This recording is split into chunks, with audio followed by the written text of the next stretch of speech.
On May the 3rd, 2007, 3-year-old Madeleine McCann went missing. Please, if you have Madeleine, let her come home. 168 days later, that is the only indisputable fact about this extraordinary case. I have no facts to sustain that the child is alive or not. Tonight, Dispatches sends 5 leading criminal investigators to Portugal. If we got to some marks, then that would have to be an investigative priority. Their brief? To bring 134 years of experience to the search for Madeleine.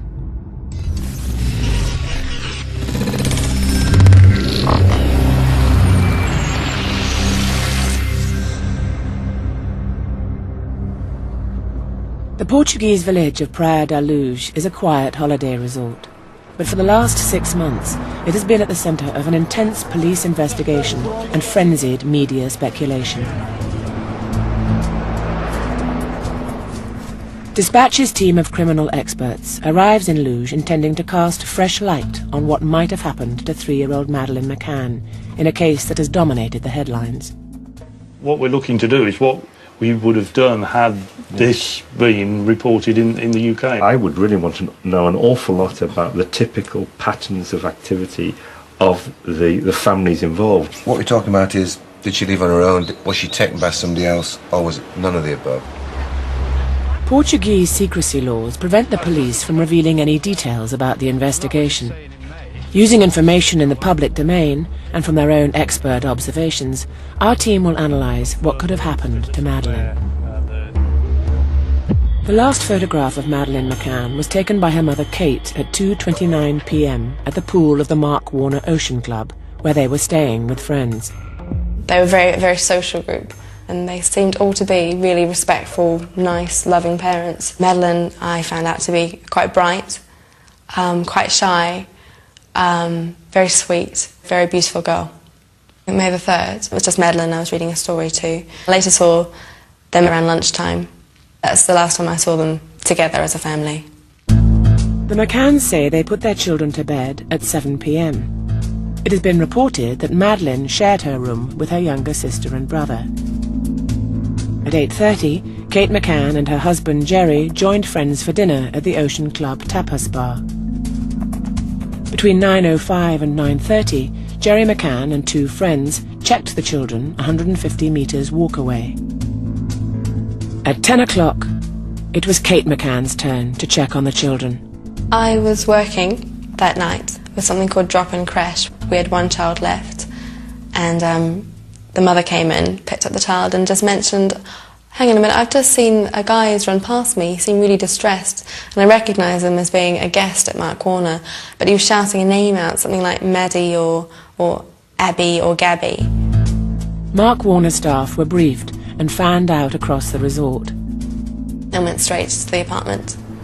I sort of walked in, did a quick scan around, and been told, no, she's not in here, she's not here. Kate McCann was outside, and she was very distressed. She was saying things like, they've taken her, and she's gone, and you know, where is she, where is she?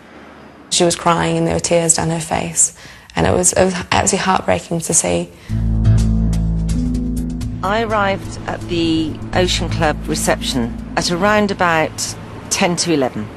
And at the time that we arrived, a police car arrived. And as the police officer got out, a man approached him, who I now know is Gerry McCann, and said that his daughter had been abducted, that there was no way that she could have opened the shutters herself. She'd definitely been taken. We started with 3 hypotheses: that Maddie wandered off, that she'd been taken by... Based on the few details that have emerged from witnesses and on their own years of investigative experience, Dispatch's team of experts apply British police procedure to develop a strategy for their review. It really reinforces to me the need to get the full background. The team is led by Chris Stevenson, a former detective chief superintendent. Among his 30 murder cases, he ran the investigation into the Soham murders of Holly Wells and Jessica Chapman. And make sure that we've got that all totally and clearly documented. Very much a case of gathering as much information as quickly as you can so that you can then develop which of the hypotheses is the most likely. And I think when you get that framework, you can begin to see the various possibilities, implications. Forensic psychologist Professor David Cantor has compiled offender profiles in 150 serious criminal investigations, including abductions and murders.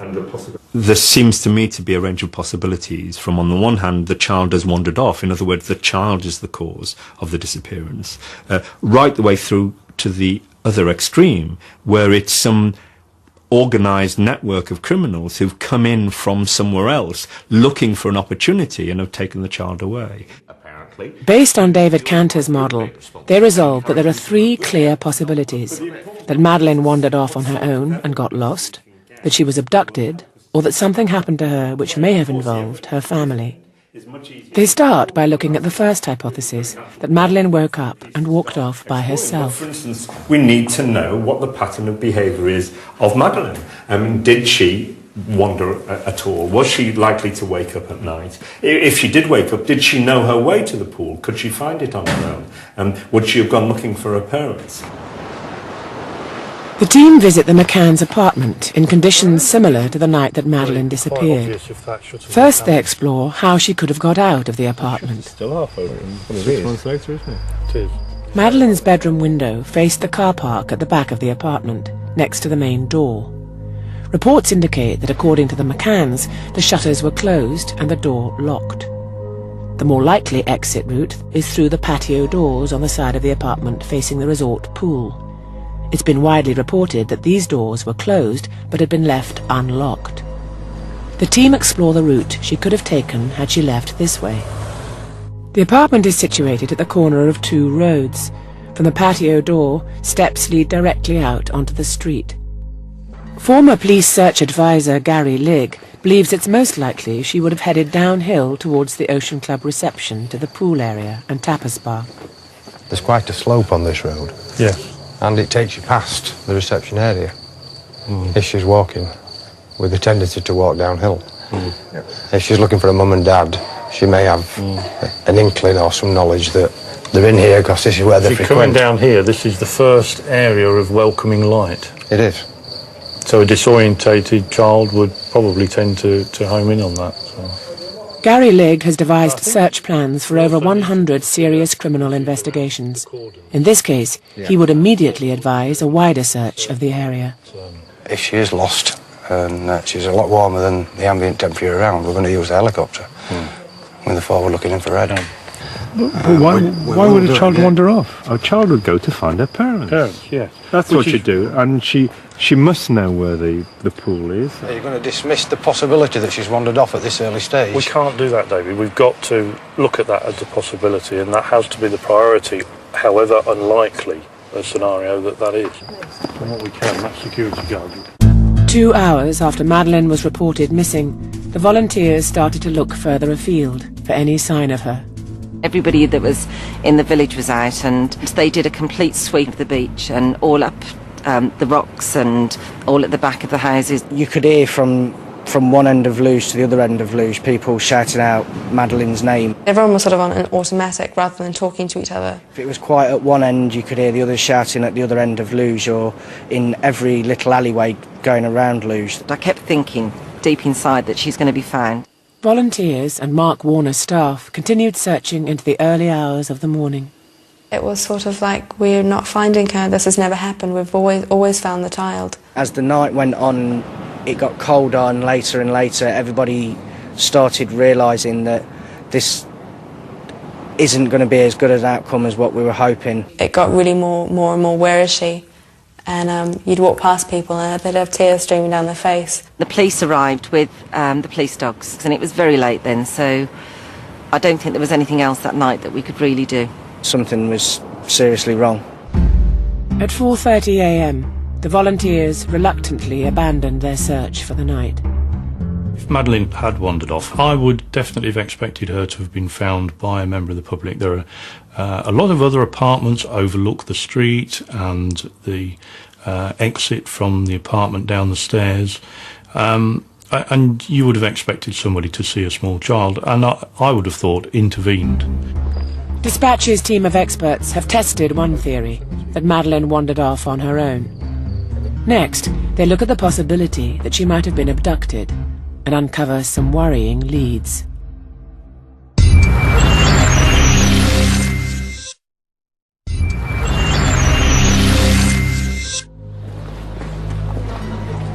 In the Portuguese resort of Praia da Luz, 5 criminal experts commissioned by Dispatches are reviewing the mysterious disappearance 168 days ago of Madeleine McCann. Yes, but this time we're not talking about wandering about, we're talking about the open ground. Within 10 hours, Madeleine's story was already causing ripples around the world. Well, we've got some more breaking news for you this morning. Very serious story is developing and is coming through. News of Madeleine's disappearance reached the British media by 7:45 the following morning. It's thought that she may have been abducted. The shutters have been broken open and they've gone into the room and taken Madeleine. From the moment Madeleine was reported missing, Kate and Gerry McCann have been adamant that she was taken. The thing about a car is you're moving much more towards this end. It's surprising how many offenders in all sorts of... Having considered it unlikely that Madeleine wandered off by herself, the team of experts now look at whether abduction could indeed be a possibility. You can't rule out the possibility that this was a chance abduction and somebody just happened to stumble across her. You can't rule out the possibility that somebody had targeted her, having watched what had happened on previous nights and set in place a plan to remove that child for whatever reason. So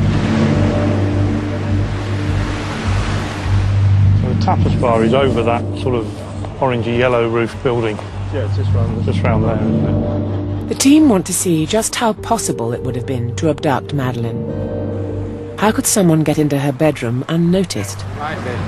How could they avoid being caught while people were checking on the children? And how could they get away unseen if her parents were watching the apartment from the restaurant?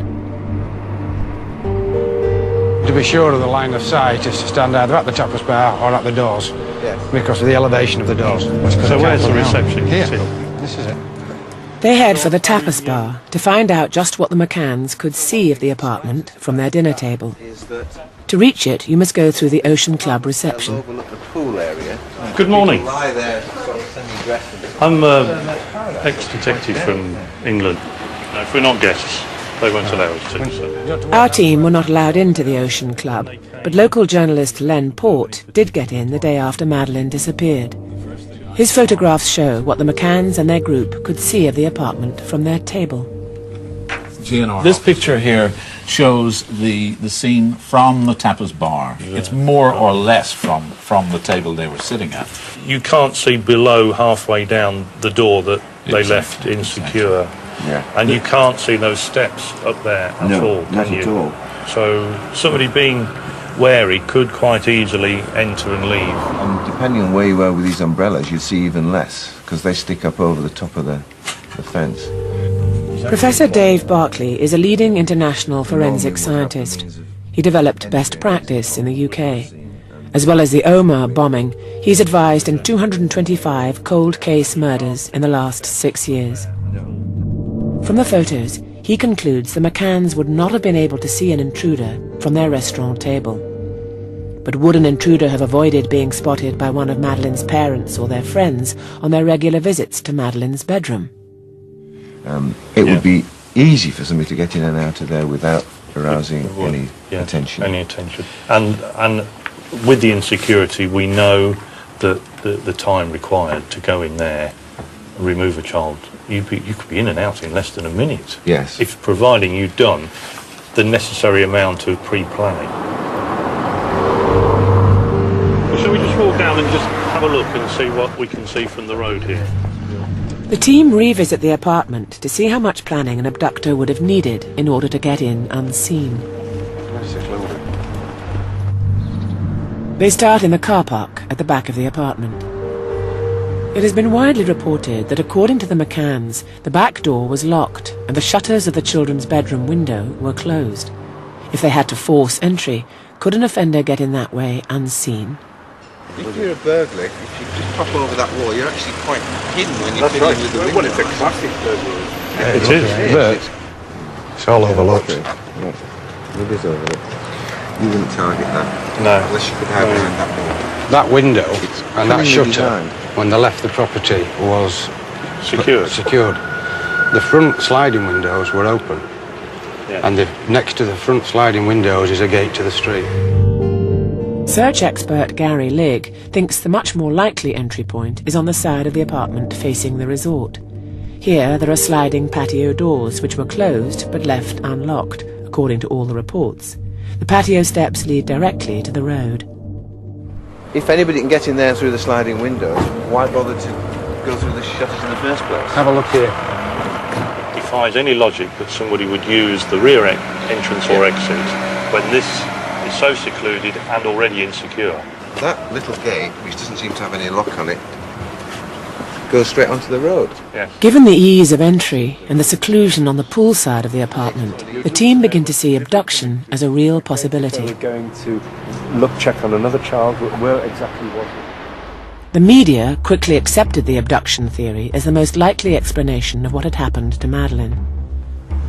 Please, if you have Madeleine, let her come home to her mummy, daddy, brother and sister.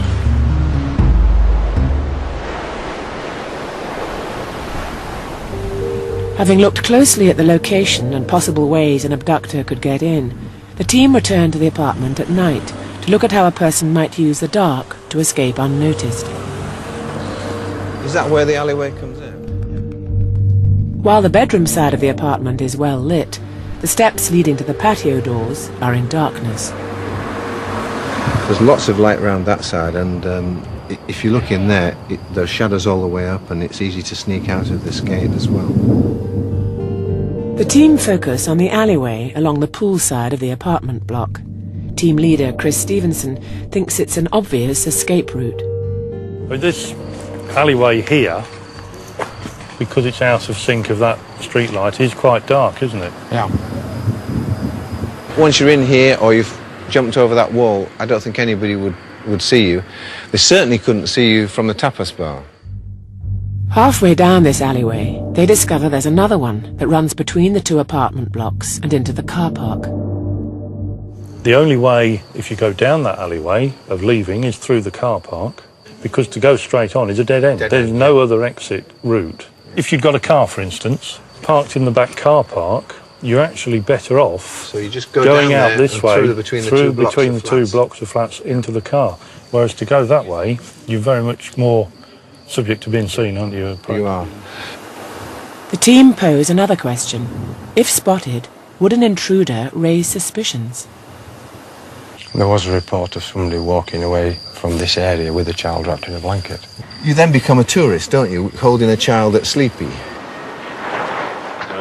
It has some very distinct localities in it, and it wouldn't be... As the experts begin to think an abduction is practical for someone with local knowledge of the area, forensic psychologist David Cantor outlines what kind of person might target Madeleine. We haven't really talked about the victimology, about a 4-year-old girl being abducted. It's not a young baby that would be more typically taken by a woman who's looking for some sort of substitute or replacement child. It's not a teenager or a pubescent young girl that really can be abducted in relation to very obvious sexual activity. It's a much more ambiguous area, possibly more towards the end of somebody who's a bit disturbed, a bit confused, who would take a child that they saw the opportunity to take. There are people, very few and very rare, but there are individuals who have some sort of sexual obsession and can even get an obsession with a particular child or a child that has a particular look about her. And that seems to me a possibility within that framework of somebody who's around that area who saw her and really became obsessed with the need to take her. Those people who abduct children around that sort of age very typically will release them after a while. But my concern is that individual would be totally shocked and overawed by hundreds of journalists being all over the place. If this was the case, it would change the nature of the search. At this moment, I can confirm to you that this was an abduction, but we believe the girl is still alive and well. In the following days, police and volunteers widened their search to the outlying areas of Praia da Luz. You're literally searching everywhere. You were having to look in drainage holes, you have to be looking in the wells and in the ruins. You knew that you could have been looking for something not very nice. With the volunteers operating on their own and without a brief of what to look for, their effectiveness was limited. Although the volunteers searched the beach on the night, Gary Ligg is concerned that it wasn't followed by a more thorough police search. If you look down into this area, it's pitch black out there. There's nooks and crannies and there's hidey holes. You can't rely that that area's clear. It's got to be researched. Gary Ligg and Chris Stevenson soon find other places which should automatically have been searched. There's about 8 to 10 of these things that come out. Now, they're all like this. Yeah. That's clear visually for as far as we can see, which is, what, 30 yards? But this is the outrun. Are the drains this big underneath the entire village under those manholes? You would always have to be looking at the possibility that this child may have been the victim of a crime, may be dead, and therefore the possibility of what we call a body deposition site is something that you would have to bear in mind with the searches that are conducted. Just outside the resort of Praia da Luz, the landscape takes on a completely different look, and in daylight, Gary Ligg finds yet more potential hiding places. Because we're talking about something that's been hidden, we're going to get down to the shell of the building and get everything else out. In the dry countryside around Luz, there are hundreds of wells, a perfect place to hide evidence and another challenge for skilled searchers.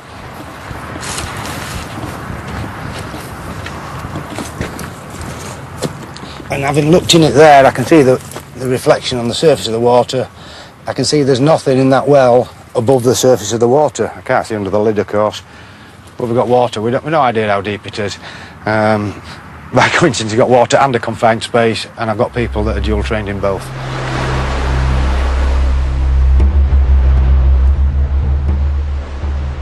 Back in town, our team discover another intriguing hiding place.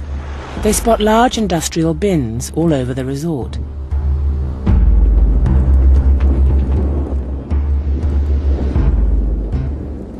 There have been cases in the UK where bodies have been disposed of in wheelie bins and then taken directly to refuse tips and dumped there in the hope that they'd be covered up. We were told to search everywhere, including the bins. And in Praia da Luz, they're quite big and scary looking. Although I saw police searching, I personally didn't see police looking in the bins like we did.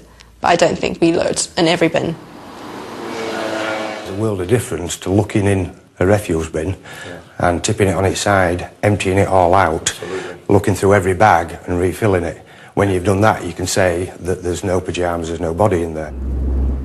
Dispatches has learned that the bins are emptied nightly between midnight and 4 a.m.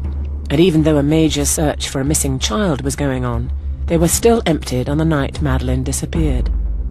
Since the collections were not stopped, there's another area that Gary Ligg knows needs prompt attention, but it's 30 kilometres away. We need to find out where the landfill site is, talk to the authorities, find out where it went, and start trying to identify which area of the landfill these particular bins were emptied. Ideally, you would secure all of the bins in the immediate area and make sure that the local authority don't dispose of any of the contents until the search team have had the opportunity to check them all. We asked the Portuguese police whether the bins and local landfill had been searched. They chose not to comment. I have no facts that sustain that the child is alive or not. We are searching for the child, and till the moment she appears, we can say nothing more.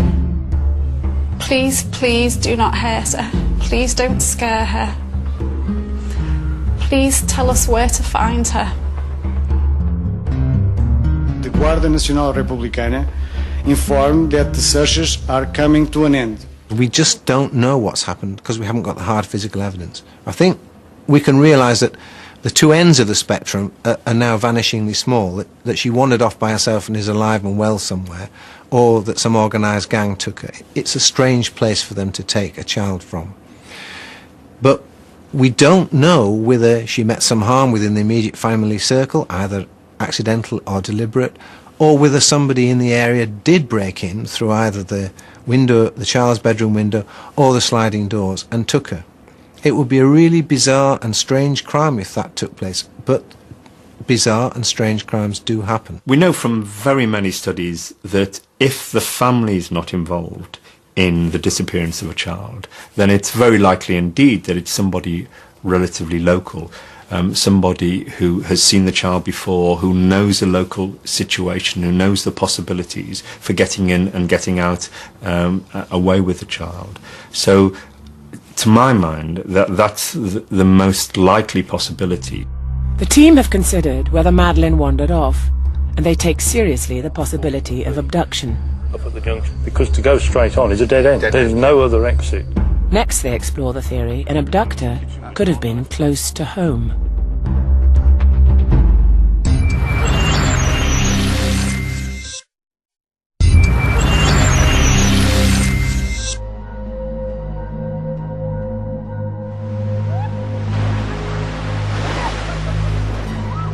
Five experts, commissioned by dispatches, are in the Portuguese resort of Praia da Luz, applying their 134 years' experience of criminal investigation to the case of Madeleine McCann. Oh, right. At that time of night, the shops would be open, wouldn't they? You'd have more than one sighting. Having dismissed the theory that Madeleine could have wandered off and looked at the possibility she had been abducted by an outsider, they now consider whether someone closer to home was involved in her disappearance. Forensic psychologist David Cantor argues that statistically this is the most likely theory. It's surprising how many offenders in all sorts of serious offences are very local. The most important aspect of a local individual abducting Madeleine would be that they were familiar with the locality and that they were aware that she was there, and that they saw the opportunity created by the fact that the parents weren't with Madeleine all of the time. There could be an almost impulsive possibility about it. What you find with some of these offenders is that they have a notion of all the circumstances coming together to allow them to abduct the child, and they will be alert to all the possibilities and suddenly decide now's the time to go for it, and then they would make their move. It seems to me the local offenders is a real possibility just because of the locality. I'd want to know whether he's effectively stalked the house, knows that Madeleine's in there. It could be somebody who'd been wandering around, looking out by the opportunity. looking for looking for opportunities, who became aware of the opportunity. But the really interesting thing there is how did he become aware of the opportunity? How would you know there was a small child in there who was your target? It must be that you have done some sort of pre-planning, which makes you local in some ways and makes you around the place at least 24 hours, possibly for a much longer period, around and known in the area. You've got to add into this equation the fact that this family were on holiday and had only been in the area for a few days. If an offender was targeting Madeleine as a victim, then it only had a few days to prepare. It could well be, though, that because those apartments are regularly occupied by families, that the offender would know that somewhere in there was a child in the age range and of the type that he was looking for. Nearly 2 weeks into the inquiry, Portuguese police also started focusing on a local suspect. In these ITV News pictures, Robert Murat can be seen chatting to police officers. 11 days after Madeleine's disappearance, the police called in local resident Robert Murat. They searched his house.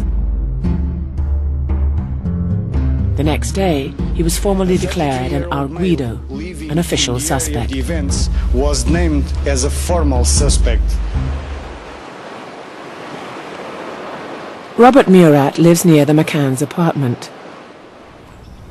Our experts went to his house to consider the reasons the police may have targeted him as a suspect.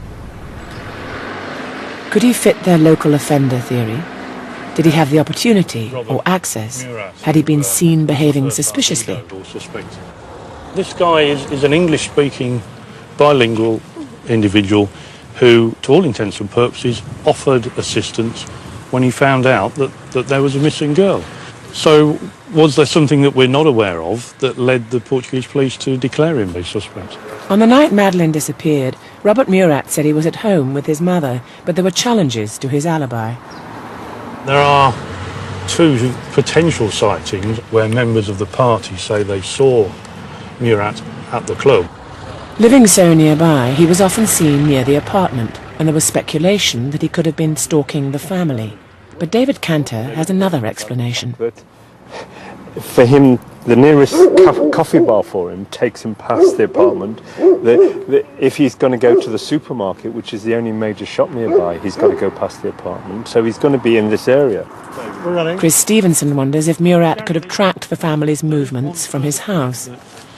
Some of the media have made an issue about a line of sight from Robert Murat's house to the apartment. Search expert Gary Ligg isn't convinced. Chris, from here you can see the apartment and a couple of windows, but that's all. But you can only just see part of the window. The front lounge window and the kitchen window on the left-hand side. And the entrance patio. You can't see the back door. No. The team conclude the evidence against Robert Murat is thin. He became a victim of media pressure. Chris Stevenson notes similarities with the Soham case, where Ian Huntley also hung around the investigation.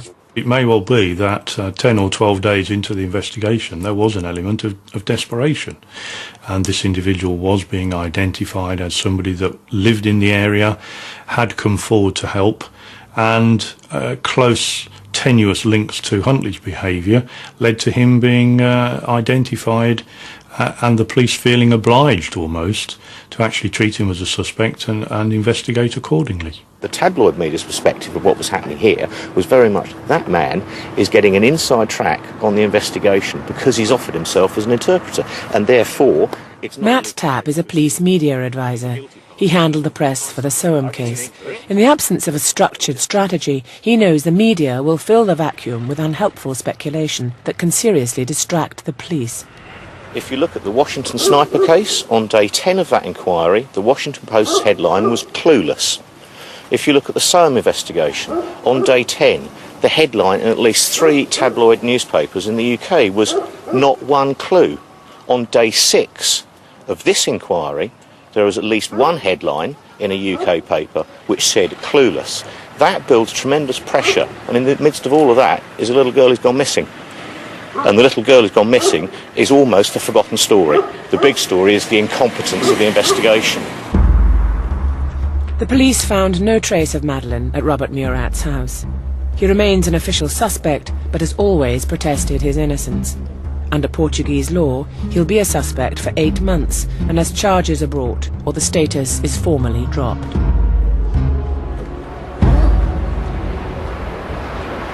In terms of the family, we need to know what there is about. With Robert Murat no longer significant to them, the Dispatch's experts arrive at what in Britain would have been the first line of inquiry in the case of a missing child: the family. The events that occurred that night. And one of the reasons why any investigation into a missing child must initially focus around the immediate family members is because we know from research that something like 70% of child victims of homicide are in fact victims of family members, and therefore it is a crucial area of any investigation which has to be addressed very early on before the inquiry can actually progress and spread further. The priority for forensic scientist Dave Barclay would be to test the physical evidence to prove the accounts given by the family. Going back to your point about the forensic, when we look at the stuff to do with the family, because they've all got legitimate access, there we'd be looking for things that don't fit, anomalies between what they're saying happened and what we've found from our observations.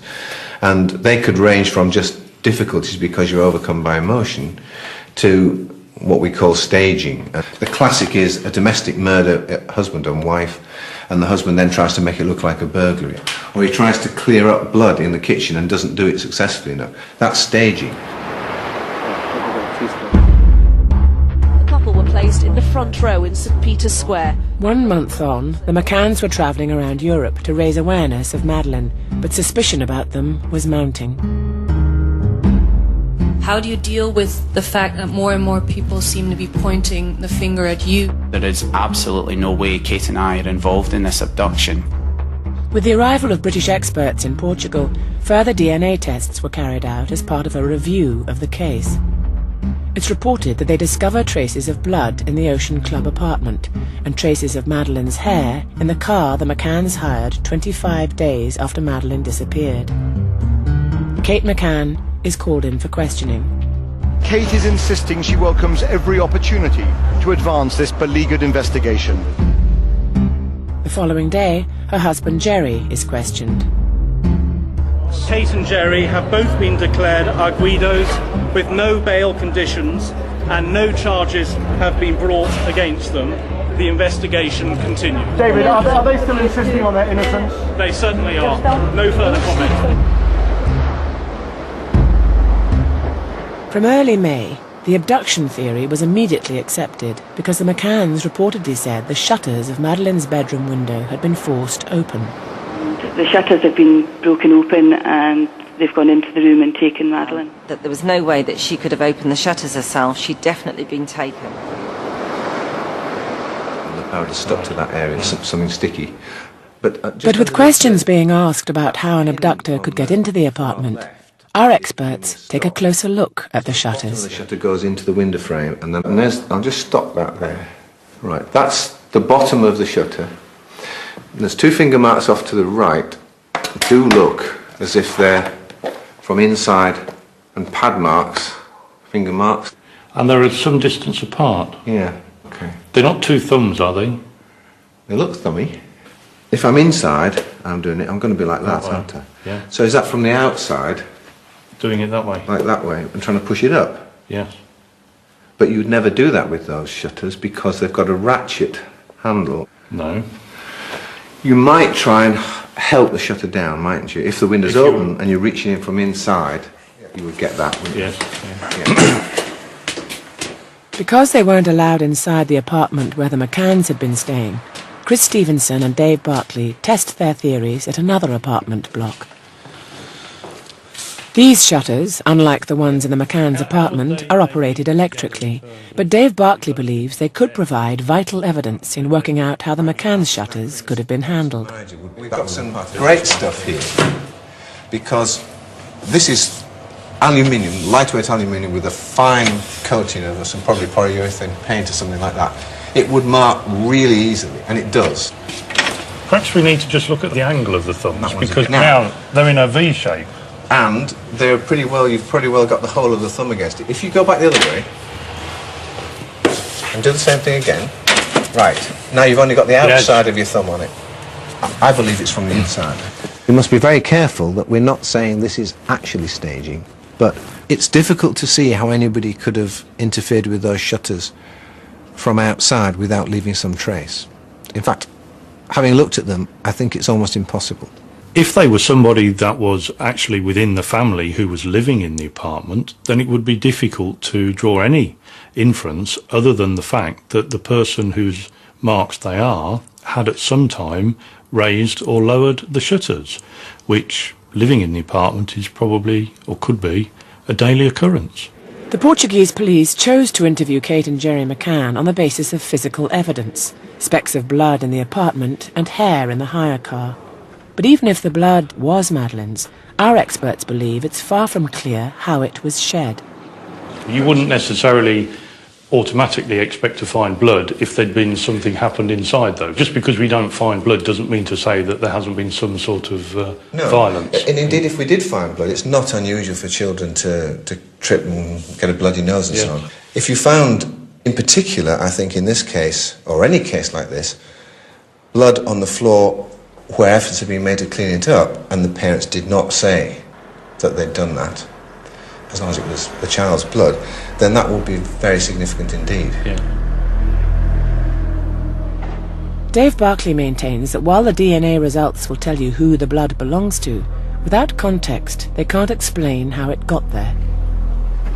Remember, forensic science is not just a single test result, it's setting it in context. So if you get a result that seems to indicate one thing, you'd want to confirm it by other tests from other areas. Rumours about the forensic evidence go unchallenged. This week, there was a report that body fluids were allegedly found in the McCann's hire car. I still find it very difficult to conceive of how those results got in the boot of the hire car, if they're as reported. And I'd like to keep my options open. You've still got to work out where the body has been and how it got transported in the hire car that wasn't hired for 25 days. Just almost incomprehensible. So we should just wait and see what the results show. It's not beyond the bounds of possibility that they will completely exonerate the McCanns. Now official suspects in their daughter's disappearance, the McCanns return home to Leicestershire, determined to challenge the forensic results and clear their names.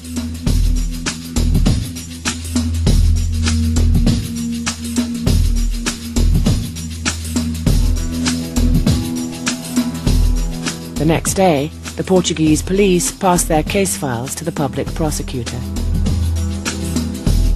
Press speculation continues unabated, and new theories emerge almost daily. Some newspapers suggest the Portuguese police are about to charge the McCanns.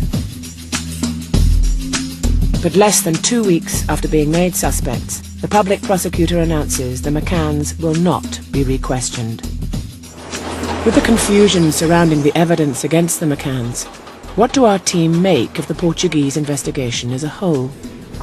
Having considered all 3 possible theories for Madeleine's disappearance, which one do they think is most plausible?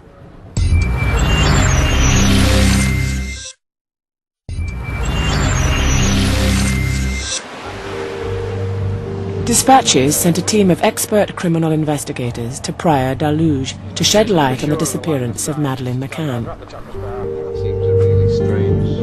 Having reviewed the Portuguese police investigation, the team meet to discuss their findings. Police media consultant Matt Tapp thinks the Portuguese police's lack of communication with the media hampered the investigation. Going back to basics, a crime has happened. You need as much information and intelligence that's accurate as possible. And we are used in the UK to securing that information and intelligence partly through media appeals. None of that actually happened because the police say, because of their laws of secrecy, they were bound to say nothing. It's crucial to do not just on the record briefings, but to be able to talk to the media off the record, to provide some background information to ensure that their approach is focused and in line with the investigation approach. Because if that isn't the case, the media can be extremely disruptive. One day in August, here are 2 English newspapers, The Sun, the Daily Express. What's The Sun's front page? She may be dead. The same day, Madeleine, she is alive. Here is, I think, the demonstration of what you can anticipate when the police choose or are not allowed to fill the void and others fill it in their place. Search expert Gary Ligg visited key locations around Praia da Luz. He's still concerned about the quality of the initial police search strategy. Yeah, volunteers, great. They're here, they're wanting to do something. And there are roles that you can play with them. But I won't be satisfied until my search teams have actually been in there. That's clear visually for as far as we can see. The large sewers and industrial bins are still Gary Ligg's main worry. It's not clear if the bins were searched to a degree where you could be confident she wasn't in one. And if they were removed, there's been no suggestion of a follow-up to find out where they are and search the landfill site there. Or whether it's forensic scientist Dave Barclay considers what might have happened to Madeleine.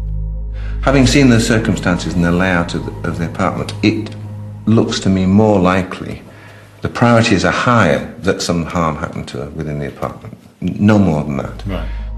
He argues the Portuguese police forensics work may have compromised the investigation. It's clear that the forensic examination on the first day wasn't what we would have expected. There were opportunities missed, and one of those opportunities did a great disservice to the McCanns. Had they been more aggressive in protecting the apartment and doing a full forensic examination of that apartment, it may have been that the McCanns were put completely out of it on day one. We really need to wait till we get the actual results. I've seen comments that the Forensic Science Service has said this or that. And I've worked for them for 20 odd years. I never knew any forensic scientist to give details of case results in a live case. So I think, I hate to say this, but possibly quite a lot of it is being made up by the media. Team leader Chris Stevenson thinks the Portuguese police may not have been prepared for a case of this magnitude. They only have very small number of cases of child abduction and child murder, and therefore it's inevitable that they won't have the same expertise and experience that we have in the UK. There did seem to be a lack of grip almost in the first few hours, and we know from our experience here that is a crucial part of any investigation. It's not a young baby that would be more typically taken by a woman who's looking for some sort of substitute or replacement child. It's not a... Forensic psychologist David Cantor thinks the unprecedented media attention put pressure not only on the investigation, but on the potential abductor.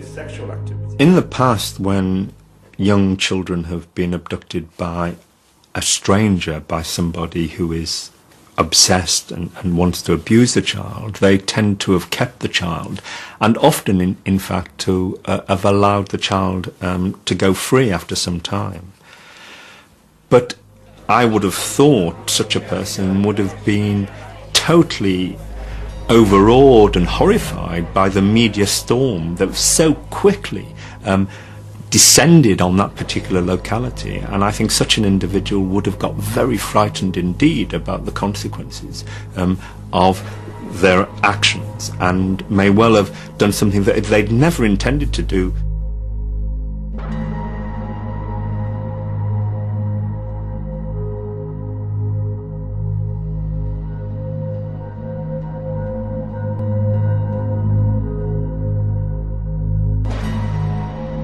It's now 168 days, almost to the minute, since Kate McCann reported that her daughter Madeleine was missing.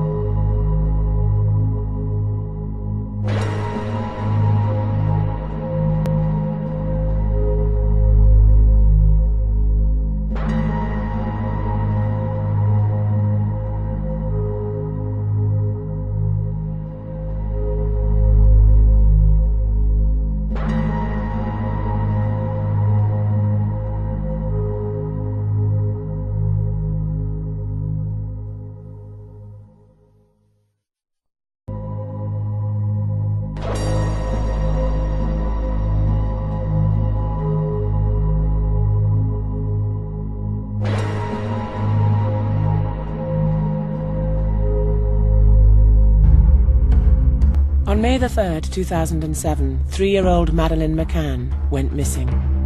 Please, if you have Madeleine, let her come home. 168 days later, that is the only indisputable fact about this extraordinary case. I have no facts to sustain that the child is alive or not. Tonight, Dispatches sends 5 leading criminal investigators to Portugal. If we got to the marks, then that would have to be an investigative priority. Their brief? To bring 134 years of experience to the search for Madeleine.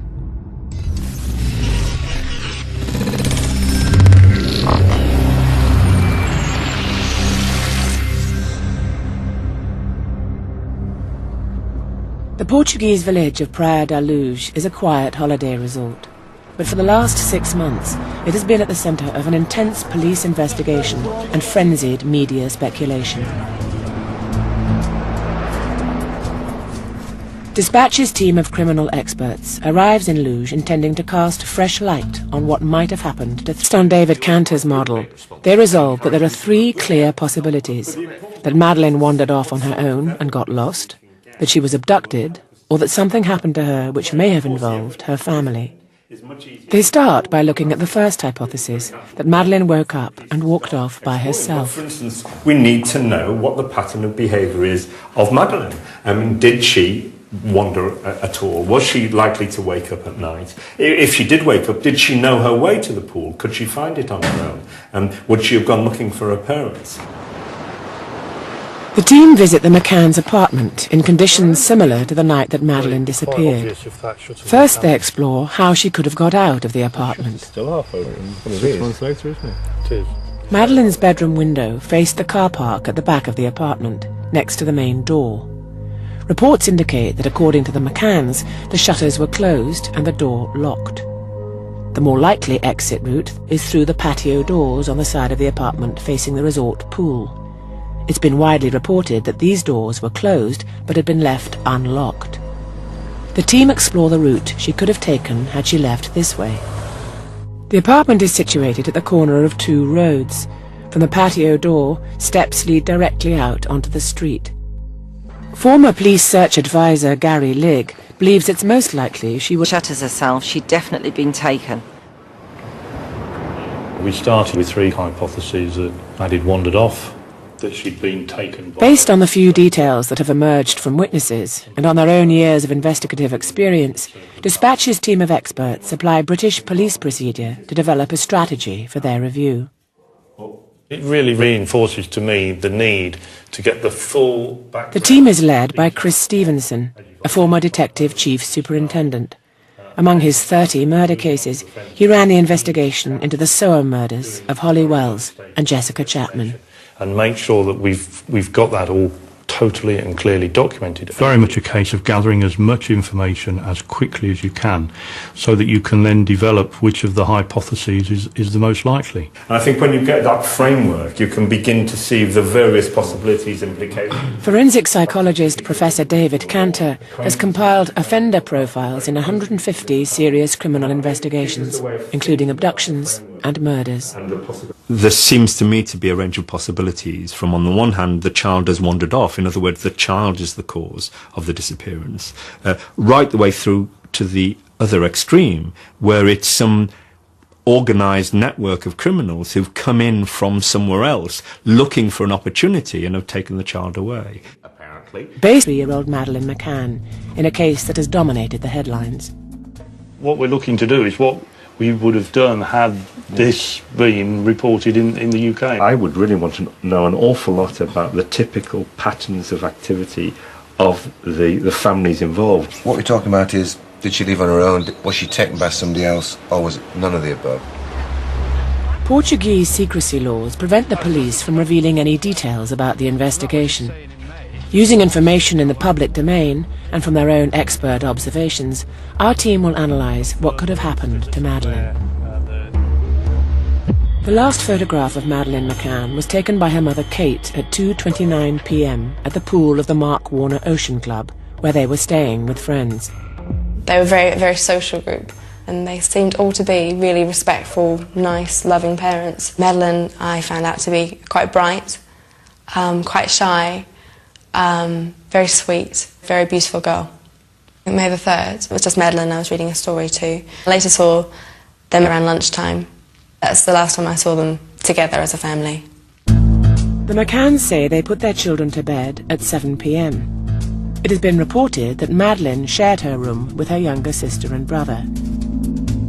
At 8:30, Kate McCann and her husband Gerry joined friends for dinner at the Ocean Club tapas bar. Between 9:05 and 9:30, Gerry McCann and 2 friends checked the children 150 metres walk away. At 10 o'clock, it was Kate McCann's turn to check on the children. I was working that night with something called drop and crash. We had 1 child left, and the mother came in, picked up the child and just mentioned, hang on a minute, I've just seen a guy who's run past me, he seemed really distressed, and I recognised him as being a guest at Mark Warner, but he was shouting a name out, something like Maddie or Abby or Gabby. Mark Warner staff were briefed and fanned out across the resort. I went straight to the apartment. I sort of walked in, did a quick scan around, and being told, no, she's not in here, she's not here. Kate McCann was outside and she was very distressed. She was saying things like, they've taken her and she's gone and you know, where is she, where is she? She was crying and there were tears down her face, and it was absolutely heartbreaking to see. I arrived at the Ocean Club reception at around about 10 to 11. And at the time that we arrived, a police car arrived. And as the police officer got out, a man approached him, who I now know is Gerry McCann, and said that his daughter had been abducted, that there was no way that she could have opened the